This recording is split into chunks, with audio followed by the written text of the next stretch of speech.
제가 초등학교 시절에 학교에서 내주는 방학 숙제가 몇 가지 좀 많이 있었는데, 그 중에서도 숙제가 다 하기 싫지만 그 중에서도 참 하기 싫었던 숙제가 있었는데, 그게 바로 일기 쓰기였습니다.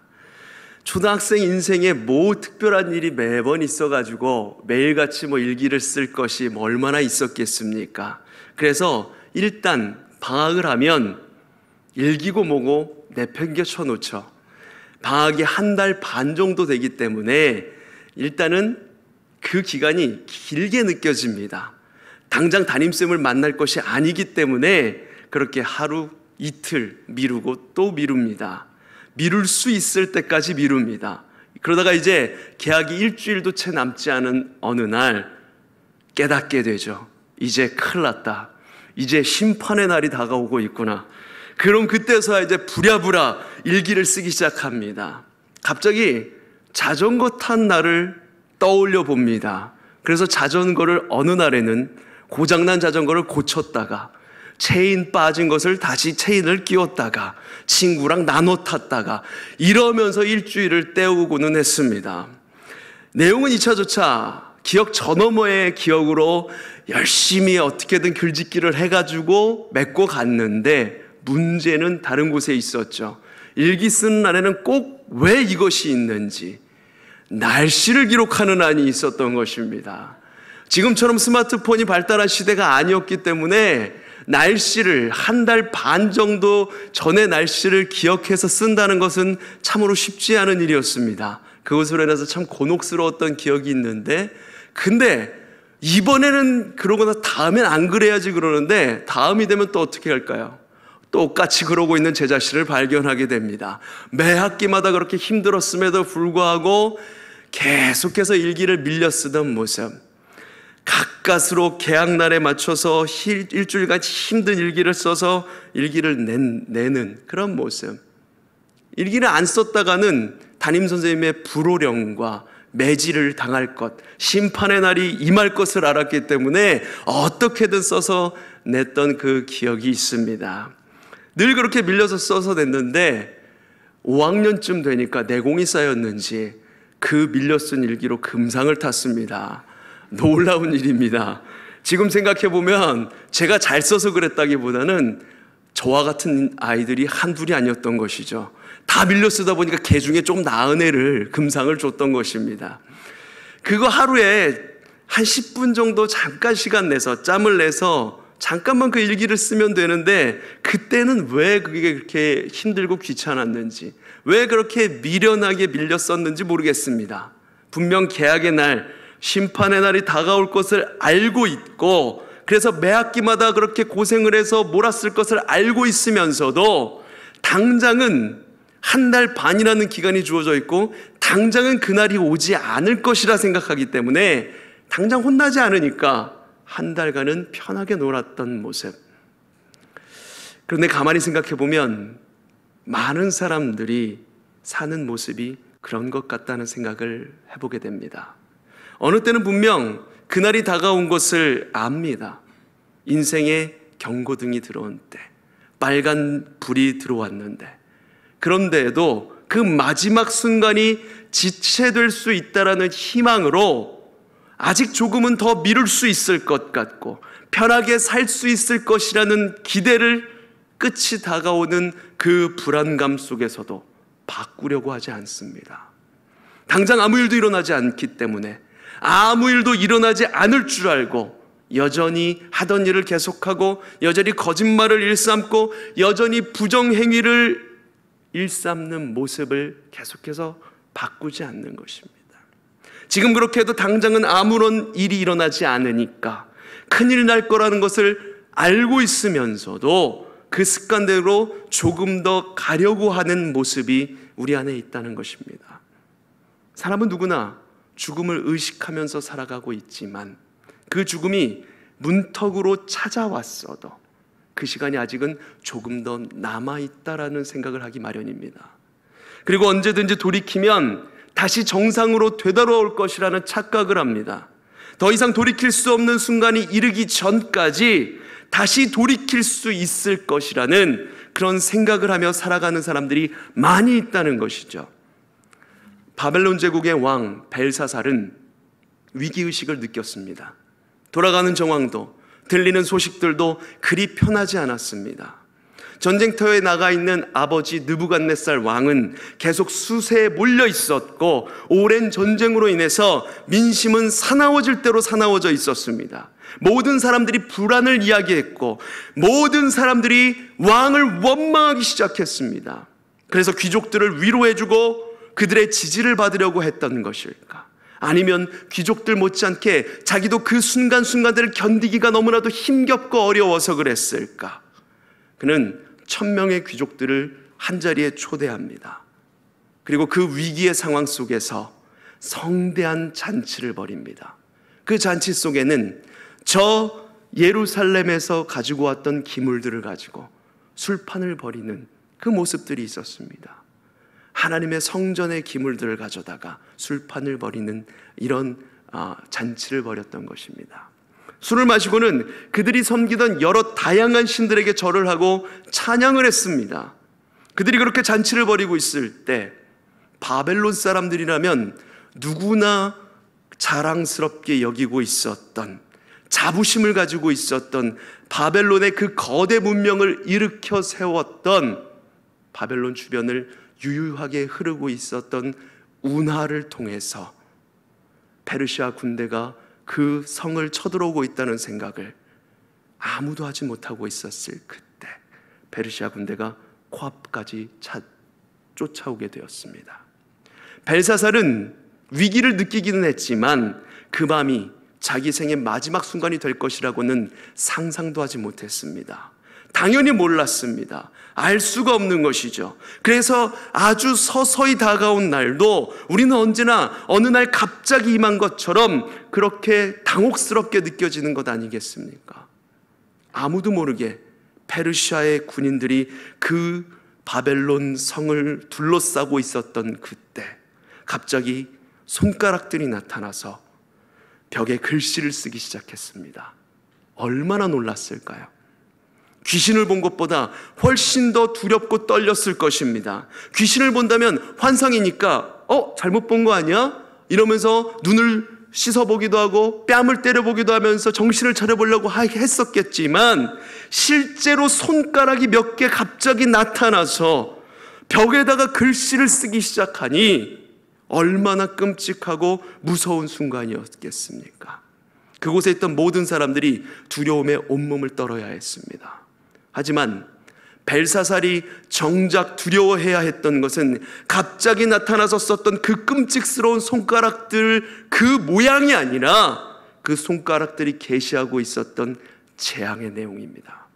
그 재앙을 두려워해야 했는데 그는 그 계시, 재앙의 내용에 대해서는 몰랐던 것입니다. 손가락들은 벽에 글씨를 쓰고는 사라졌습니다. 우리는 그때 그 벽에 무슨 글자가 쓰여졌는지 잘 모르지만 대체로 많은 사람들이 짐작하기로는 아무도 본 적이 없고 아무도 알 수 없는 희귀한 고대 상형 문자나 그림이나 글자들이 쓰여진 것이 아니라 사람들이 읽을 만한 글씨가 그곳에 기록되었을 가능성이 높다라고 이야기를 합니다. 아람어였을 가능성이 굉장히 높은데 그 아람어였다고 할지라도 모든 사람들, 거기에 있었던 모든 사람들이 아는 아람어였다고 할지라도 그것이 무엇을 의미하는지 알 길이 없었습니다.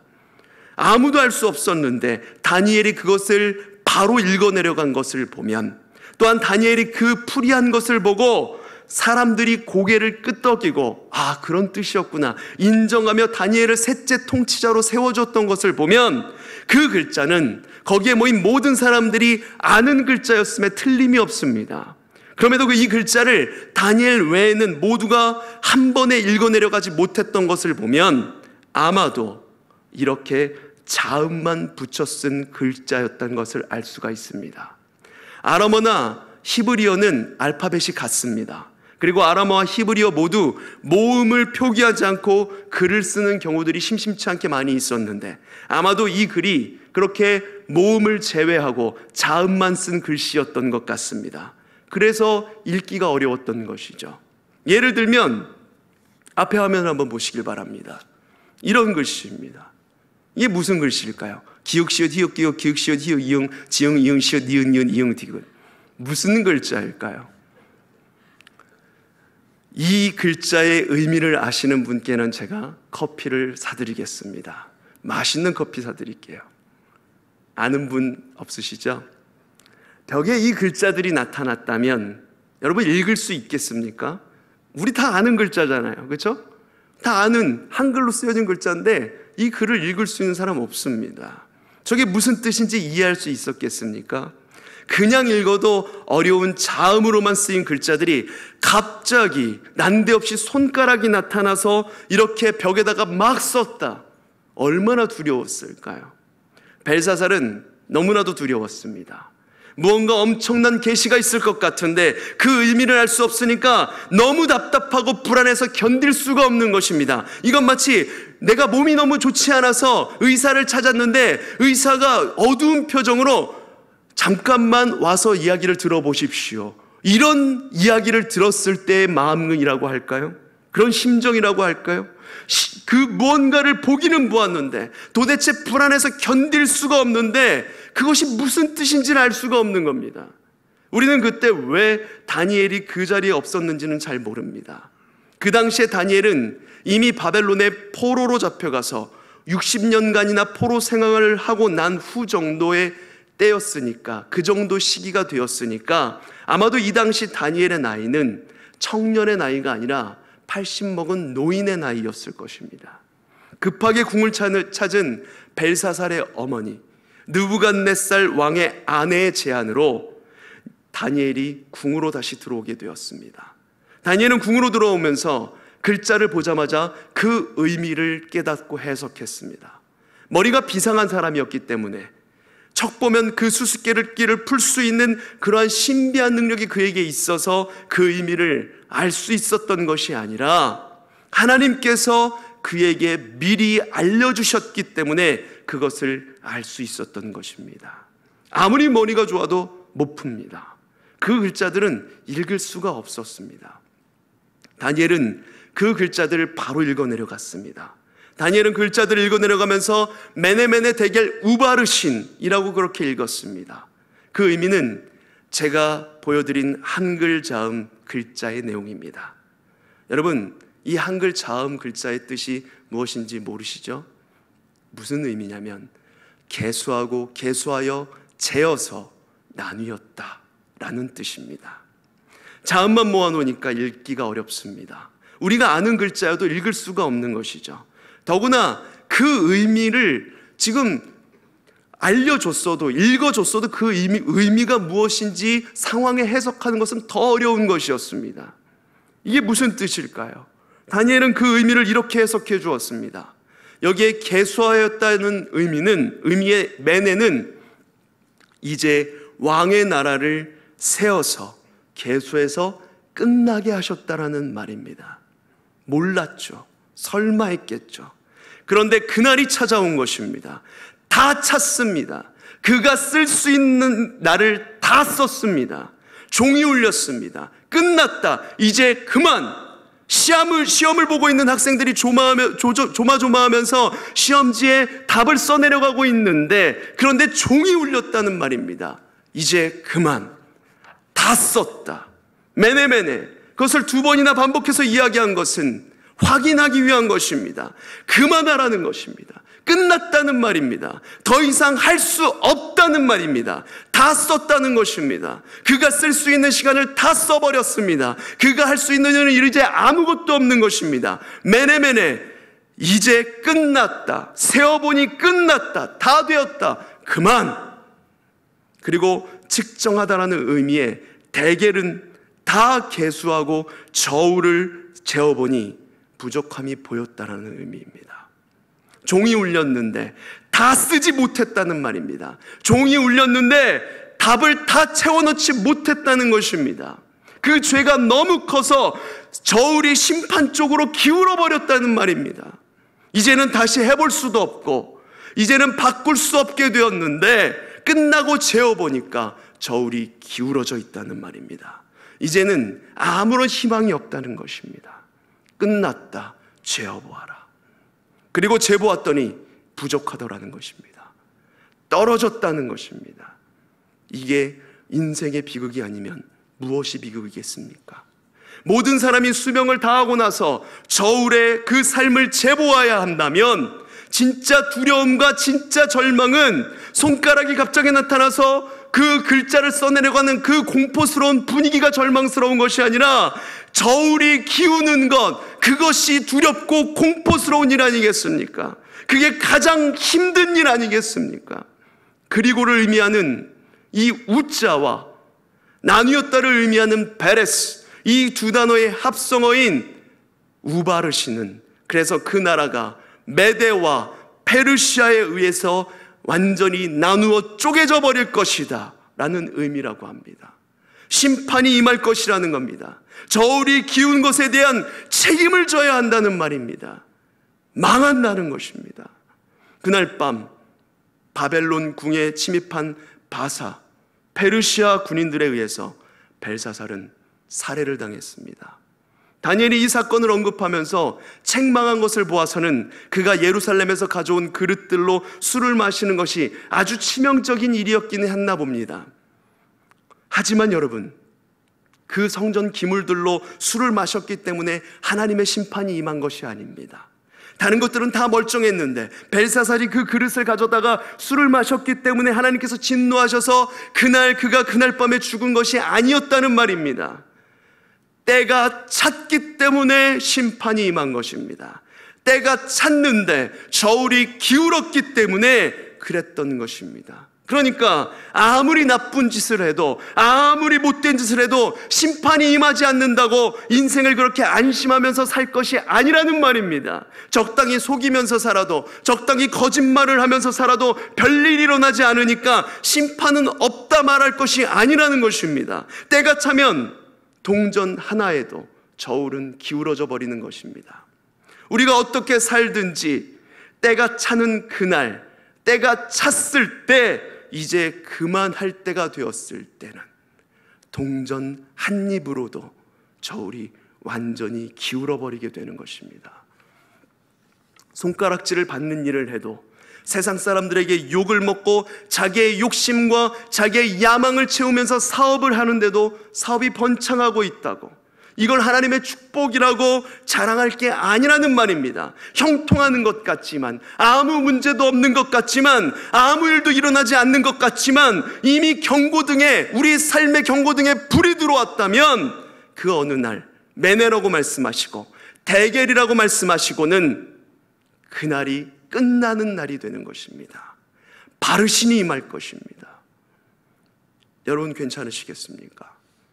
주일에 위임 목사님 말씀을 들은 것처럼 마지막 때는 이미 시작되었고 우리는 지금 현재 마지막 때를 살아가고 있는데, 경고등이 들어오고도 한참이 지나버렸는데 여러분 괜찮으시겠습니까?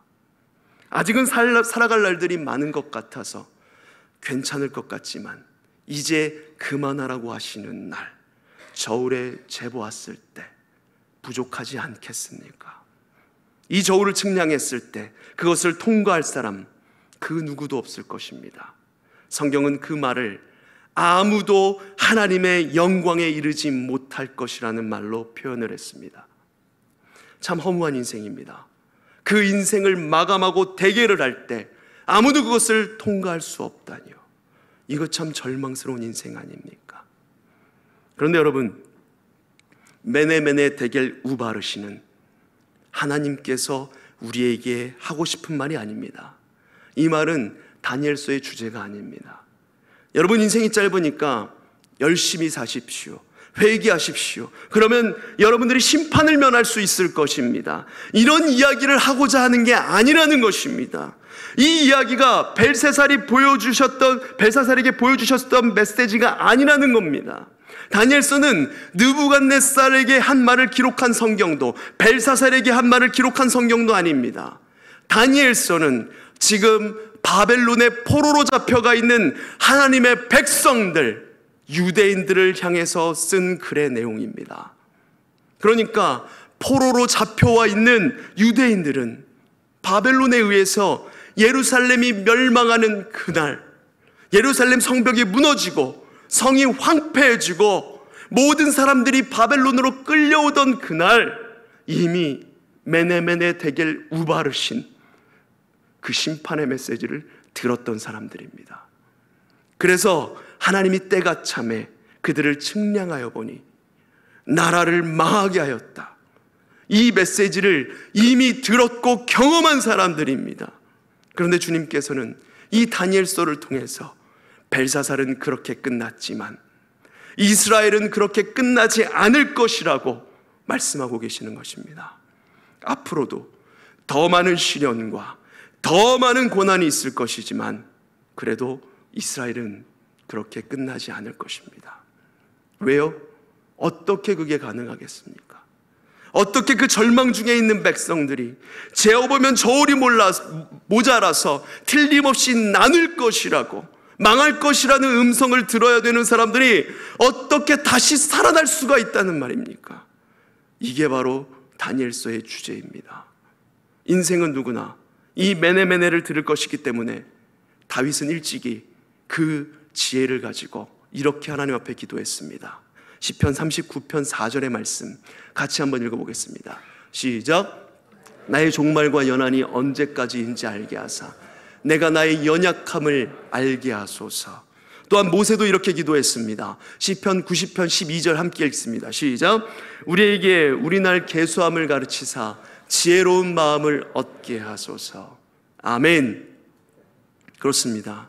우리 모든 인생은 그만이라는 말을 듣고 붙잡고 있던 모든 것들에서 손을 내려놓고 멈추는 날이 찾아올 것입니다. 그래서 다윗이 우리의 연한이 언제까지인지 알게 하사 라고 말한 것은 우리가 언제 죽을지 그때를 알려달라고 말씀하는 것이 아니라 이 손바닥 넓이만큼밖에 되지 않는 우리의 연한과 그의 종말이 어떠한지를 알게 하시고 그로 인하여 나의 연약함을 알게 하시옵소서.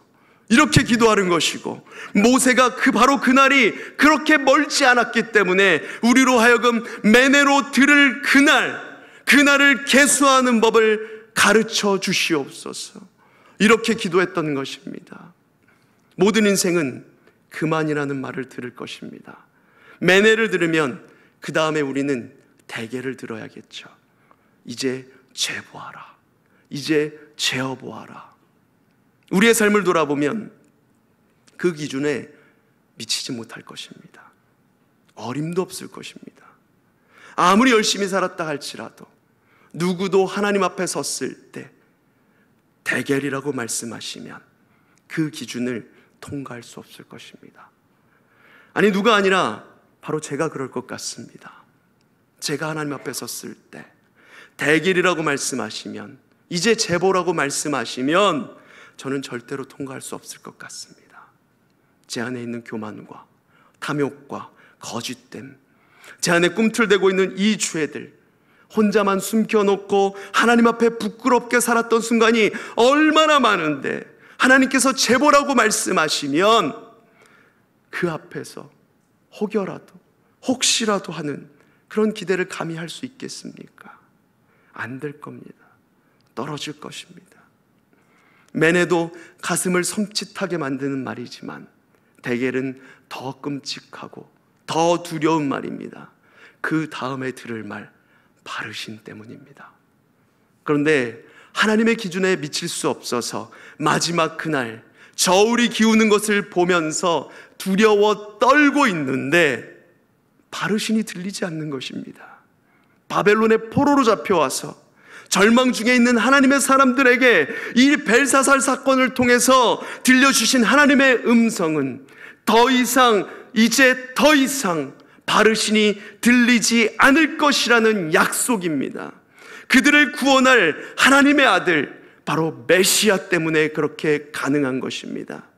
저울에 달면 기울 수밖에 없는 인생들이지만 심판으로 기운 저울을 용서로 다시 기울도록 할 하나님의 계획이 있기 때문입니다.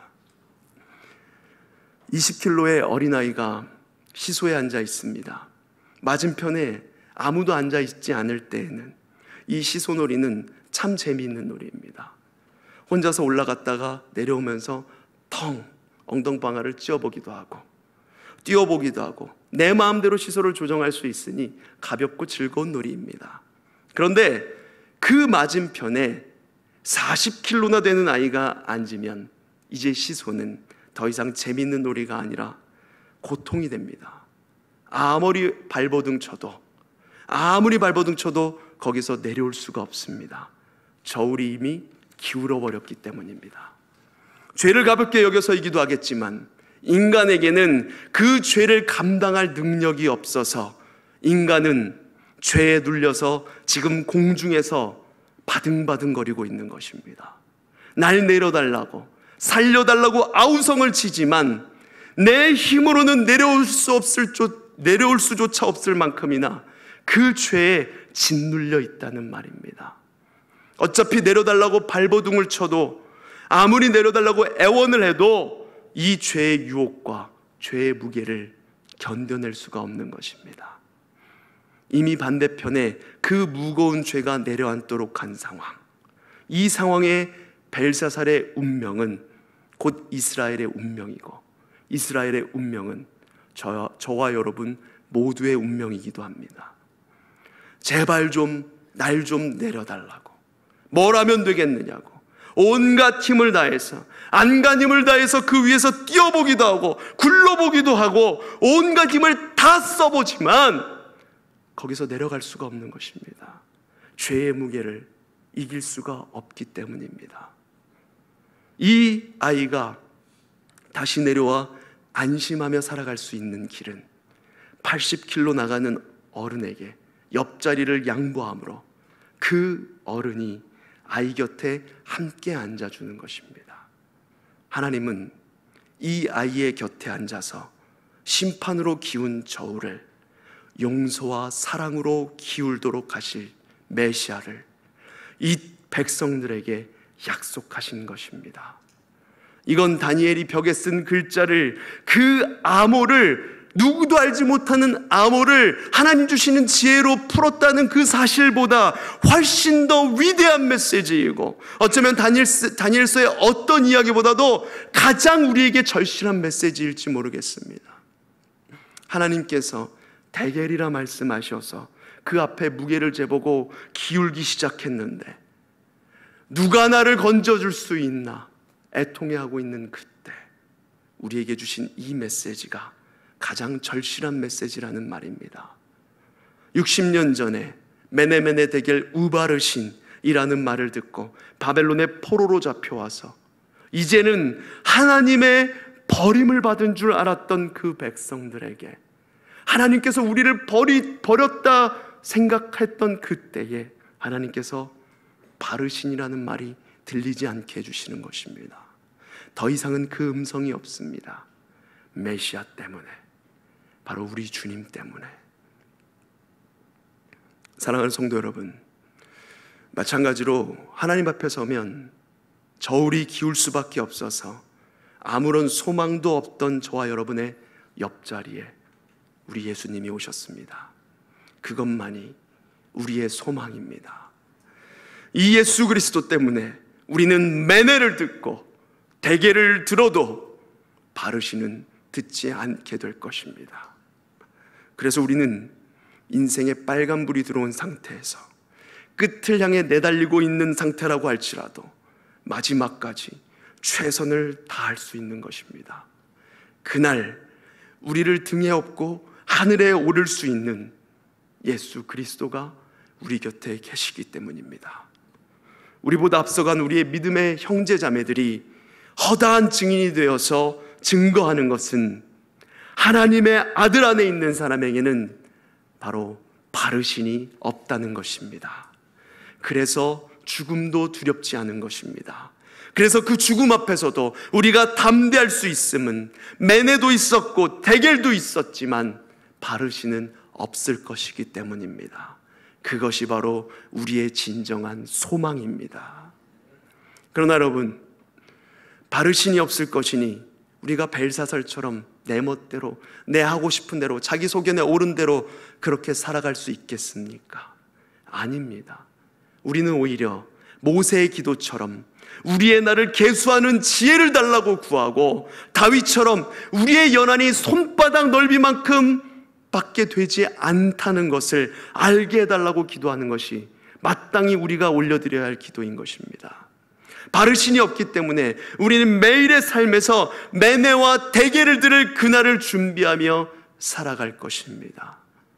저는 하나님의 사람들도 대계를 듣는다고 생각합니다. 생각해보면 어느 날 하나님께서 우리를 부르시겠죠. 매네 이제 끝났다, 숫자가 다 찼다 말씀하실 것입니다. 그럼 멈출 것입니다. 그리고 우리의 삶과 사역을 이제 재보라 말씀하십니다. 그 무게를 재보게 됩니다. 하나님의 원하심에 이를 수 없어 절망합니다. 너무 무섭고 너무 불안하고 너무 절망적일 만큼 그렇게 저울이 기울어가고 있는 것입니다. 그런데 나는 아무런 공로가 없음에도 불구하고 예수 그리스도께서 내 기운 저울 반대쪽에 앉아 계시는 것입니다. 찾아오셔서 우리를 변호하시고 우리를 감싸 안으시고 우리를 붙드시고 우리의 의가 되셔서 그 저울이 다시금 생명으로 기울게 만들어주시는 것입니다. 그리고 하나님의 용서와 사랑 가운데 생명에 들어가게 하실 때 그 감동, 나는 죽었다라고 생각했는데, 나는 아니라고 생각했는데, 그런데 하나님께서 살려주시고 예수 그리스도의 그 의 때문에 내가 다시 살아나는 그 놀라운 감동을 그날 그곳에서 경험할 것을 상상한다면 우리가 이 땅에서 어떻게 우리의 욕심을 위해서만 살아갈 수 있겠습니까? 그날 예수님이 나의 편이 될 것이라는 것 때문에 어떻게 벨사살처럼 자기 소견에 옳은 대로 그렇게 살아갈 수가 있겠습니까? 지금도 그 은혜에 감사하며 살아갈 수밖에 없음은 바로 대결 후에 예수님 때문에 바르신이 우리에게 미치지 않을 것이기 때문에 그런 것입니다. 사랑하는 성도 여러분, 이 믿음과 소망으로 우리의 생명이신 우리 주 예수 그리스도와 함께 동행하며 주님의 기쁨이 되는 우리 모든 성도들 되시기를 간절히 소망합니다. 또한 그 소망 되신 예수 그리스도, 은혜의 이름, 생명의 이름을 내 주변 심판을 향해 달려가는 많은 사람들에게 전하며 나아가는 이 보아축제 기간, 우리의 삶, 소망의 전달자들 모두가 되시기를 간절히 축원드립니다. 이 시간에 찬양 한 곡 부르시고 기도하도록 하겠습니다.